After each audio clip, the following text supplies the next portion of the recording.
10 bags in, 40 more to go.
I lost track of how many bags. It's going good. If I wasn't sick with the flu and bronchitis, it would be much easier. If you're wondering, how do I know how deep to make this? There's these pins, grade pins.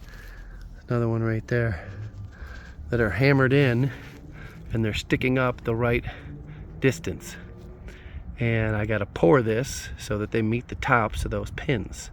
I also got a laser right there that I can take measurements from the laser beam down.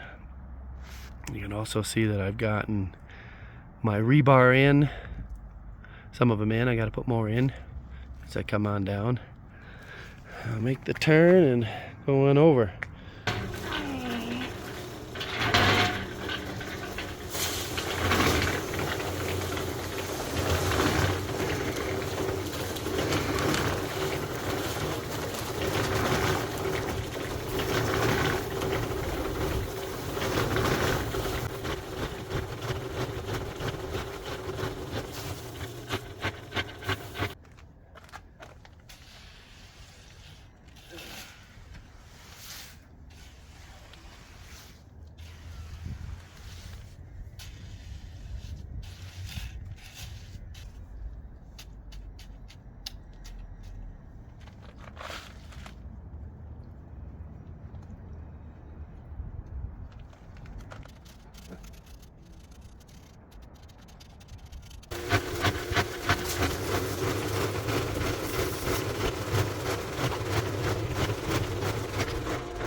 Well, that was a lot of concrete, 40 some bags. So in the first video on this foundation, I excavated with a mini excavator a trench.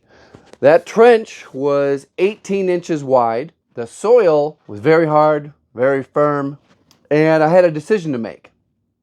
Do I use forms or do I use the walls of the trench as the forms? I chose to use the walls of the forms as the trench. It made my footer just a little bit wider, which is okay. Last video I talked about if it's too small and your soil isn't strong enough, then your footer won't support the weight of the foundation wall and the walls you build on top of that. So a wide footer isn't a bad thing. This was an 18-inch wide footer. It had one row of 2 half-inch rebar, also called number 4 rebar. I used rebar chairs to hold it up off the ground. Last little concrete job, I did not use rebar chairs. I just did what the professionals do, is they just use a metal rake and they pull it up as they go along into the actual concrete. The other important aspect to this is the rebar that is embedded into the footer. I can't remember the exact length of it, but it's got a nice bend on it and it's hooked into the wet concrete, and that is what's going to attach the foundation wall to the footer. So you got to stay tuned for that. That was a big job, big one-man operation to form and pour an entire foundation. Once you get your system set up and your routine dialed in, it goes really quick. If you got questions or comments on how a footer and foundation work, put them down below. I'll be happy to answer them. Thanks for watching. Goodbye.